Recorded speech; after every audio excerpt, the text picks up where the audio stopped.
తరఫున ఇన్విటేషన్ తీసుకొని వచ్చినటువంటి కంటెంట్ వాలంటీర్ వర్సెస్ జన్మభూమి కమిటీలకు వచ్చినటువంటి పెద్దలకు మరియు మా వెల్ విషెస్ అందరికీ కూడా నమస్కారాలు, ధన్యవాదాలండి. ఇవాళ మన స్వాతంత్ర సమరంలో ముఖ్యంగా కులాలకి మతాలకి అతీతంగా ఒక రాజకీయాలు రావాలి అంటూ గట్టి ఫైట్ చేసినటువంటి బాబు జగజీవన్ రావు గారి 116వ జయంతిని మనం జరుపుకుంటా ఉన్నాం. కాబట్టి ముందుగా వారికి మన అందరం కూడా నివాళులు అర్పిద్దాం. ఇవాళ ఏదైతే జన్మభూమి కమిటీలు అలాగే వాలంటీర్స్ అని చెప్పేసి మనం ఇక్కడ ఈ సదస్సు పెట్టుకొని అందరం కూడా కలవటం జరిగిందో, మనం ముఖ్యంగా మనకి స్వతంత్రం వచ్చి 75 సంవత్సరాలు అయినా కూడా ఎన్నో గవర్నమెంట్స్ వచ్చాయి వెళ్ళాయి, ఎంతో మంది మహనీయులు మన దేశాన్ని రాష్ట్రాన్ని పరిపాలించడం మనందరం కూడా చూసాం. అంతేకాదు మరి వాళ్ళందరూ కూడా చెయ్యండి ఇవాళ రోజున జగన్మోహన్ రెడ్డి గారు 2019లో అధికార పీఠాన్ని అధిరోహించిన తర్వాత వారు ఏ విధంగా స్టెప్స్ వేసుకుంటూ వస్తా ఉన్నారో మనం చూస్తూనే ఉన్నాం. అతి వినూత్నంగా ఆలోచించి ఒక సచివాలయ వ్యవస్థను తీసుకొచ్చి దాదాపు 2 లక్షల వరకు ఎంప్లాయ్మెంట్ ని క్రియేట్ చేసి ముఖ్యంగా దానిలో 1,60,000 మందిని వాలంటీర్స్ ని ముఖ్యంగా ఏవైతే పేదలకి ఒక పథకాలను రూపొందించారో గడప గడపని కూడా వారు అందించే విధంగా ఒక ట్రాన్స్పరెంట్ గా ఒక రాజకీయ వ్యవస్థని గత 4 సంవత్సరాల 10 నెలలుగా నడుపుతున్నటువంటి ఏకైక వ్యక్తి ఎవరైనా ఉన్నారు అంటే దానిలో మన గౌరవనీయ ముఖ్యమంత్రి వైఎస్ జగన్మోహన్ రెడ్డి గారు అని చెప్పుకోవడంలో ఎలాంటి సందేహం లేదండి. ముఖ్యంగా 2021 నుండే అంటే ఏంటంటే 2019లో జగన్మోహన్ రెడ్డి గారు ముఖ్యమంత్రిగా పీఠాన్ని అధిరోహించిన తర్వాత కోవిడ్ వచ్చింది. కోవిడ్ లో కొంత టైం పోయింది, అప్పుడు వాళ్ళు అలా కూల్ గా ఉన్నారు. కానీ మా కార్పొరేట్ ఎలక్షన్స్ అప్పుడు కూడా ఆయన ఎంత యాగి చేసి ఎట్లా చేశారో మనం చూస్తూనే ఉన్నాం, నిమ్మగడ్డ గారు అప్పుడు.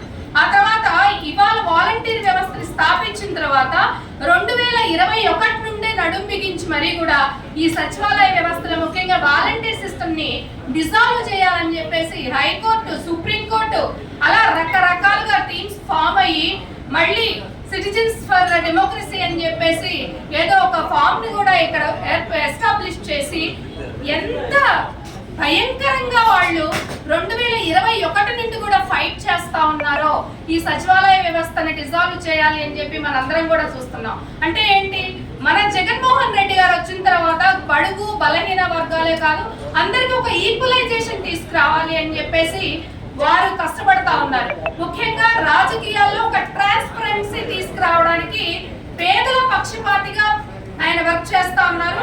మనం కూడా గమనించాల్సింది పేదరిక నిర్మూలన కూడా మన జగన్మోహన్ రెడ్డి గారు వచ్చిన తర్వాత పేదరిక నిర్మూలన కూడా చాలా వరకు కూడా తగ్గింది. అది అందరం కూడా తెలుసుకోవాలి. అదేవిధంగా మనకి డెవలప్మెంట్ లేదు, అలాగే ఒక ఫ్లో లేదు ఆర్థికంగా కూడా అని చెప్పేసి మాట్లాడుతున్నాను. వాళ్ళందరికీ కూడా మన దేశంలోనే మన రాష్ట్రం నెంబర్ 1 లో ఎలాగా ఏ విధంగా ఉందో అందరికీ తెలుసు. ఇప్పుడు 40 రోజుల్లోకి ఎలక్షన్స్ వచ్చిన తర్వాత ఒక కూటమిగా ఫామ్ అయ్యి ఈ విధంగా ఒక ఎలక్షన్ కమిషన్ మీద తీవ్రమైనటువంటి ఒక ఒత్తిడిని తీసుకొచ్చి ఈ విధంగా వాలంటీర్స్ ముఖ్యంగా ఇట్లా వర్క్ చేయకూడదు అన్నప్పుడు చివరికి వాళ్ళకి తలనొప్పి ఎందుకు అని చెప్పేసి మనీ రిలేటెడ్ ట్రాన్సాక్షన్స్ కి మాత్రం వాలంటీర్స్ ని దూరంగా ఉంచుదాము అని మొన్న ఎలక్షన్ కమిషన్ లాస్ట్ సాటర్డే ఇవ్వటం జరిగిందండి. వాళ్ళకి అర్థం కావట్లేదు. సో ఏంటంటే ఇప్పుడు అర్థమవుతుంది ఏంటంటే పేదలు అంటే ఇవాళ రోజున 31 మంది 3 రోజుల్లో చనిపోయి ఉన్నారు.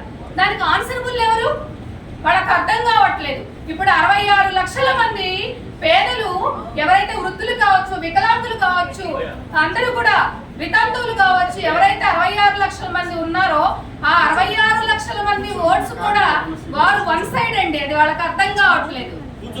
అంటే పేదలు వాళ్ళు హ్యాపీగా ఉండడం వాళ్ళకి అర్థం వాళ్ళకి హ్యాపీగా ఇవ్వట్లేదు అనమాట. ముఖ్యంగా జన్మభూమి కమిటీలు ఎలా వచ్చాయండి?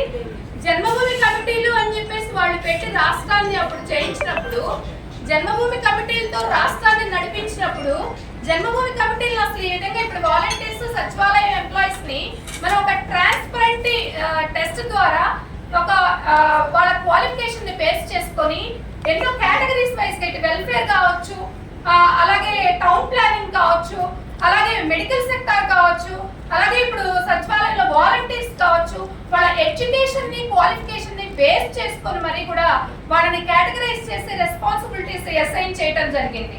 మరి సచివాలయంలో ఉన్నటువంటి మిగిలిన ఎంప్లాయీస్ తో ఏవైతే పెన్షన్స్ ఉన్నాయో డిస్ట్రిబ్యూట్ చేయండి అని చెప్పి మాట్లాడతారు. ఎలా చేస్తారు? వీళ్ళ బాధ్యత, వీళ్ళ వర్క్ రెస్పాన్సిబిలిటీస్ వీళ్ళకి ఆఫీస్ లో ఉంటాయి.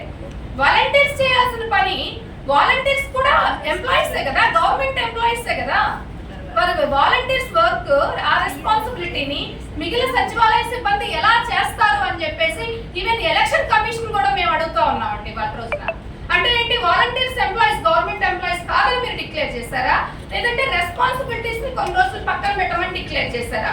అది కూడా క్లారిటీ ఇవ్వమని చెప్పేసి వాళ్ళ రోజున అందరికీ కూడా ఒక కన్ఫ్యూజన్ స్టేట్ లో ఉన్నారు ఆంధ్ర రాష్ట్ర ప్రజలు అని చెప్పి మేము చెప్తా ఉన్నాం. కాబట్టి ఈ విషయంగా కూడా జన్మభూమి కమిటీలు అంటే ఏంటి, వాళ్ళు ఎవరైతే కార్యకర్తలు ఉన్నారో, యాక్టివ్ గా వర్క్ చేస్తా ఉన్నారో వాళ్ళని ఒక టీమ్స్ గా పెట్టి జన్మభూమి కమిటీలు అని చెప్పేసి ఆ రోజు పెట్టి వాళ్ళతో వర్క్ చేయించడం జరిగింది. అది ఒక మిడిల్ మేనేజ్మెంట్ గా చేశారు, కానీ దానిలో అప్పుడు ట్రాన్స్పరెన్సీ వర్క్ మనం చూసామా? అక్కడ కూడా వృద్ధులకు పెన్షన్స్ కావచ్చు ఏదైనా ఉంటే మళ్ళీ దళారీ వ్యవస్థలు అక్కడ కూడా 100, 200, 300, 500 ఆశపడతాం. ఇదంటే పేదలకు వాళ్ళకి వచ్చే 1000 రూపాయలు, 500, 2000 పెన్షన్ కి పేదలకి ఈ విధంగా వీళ్ళు దళారీ వ్యవస్థతో రాష్ట్రాన్ని పరిపాలించినటువంటి పరిస్థితి మనం ప్రతిపక్షంలో చూసాం.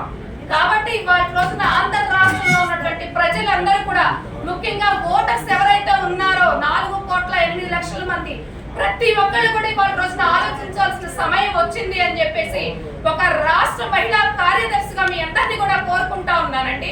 ముఖ్యంగా మహిళలను కూడా 60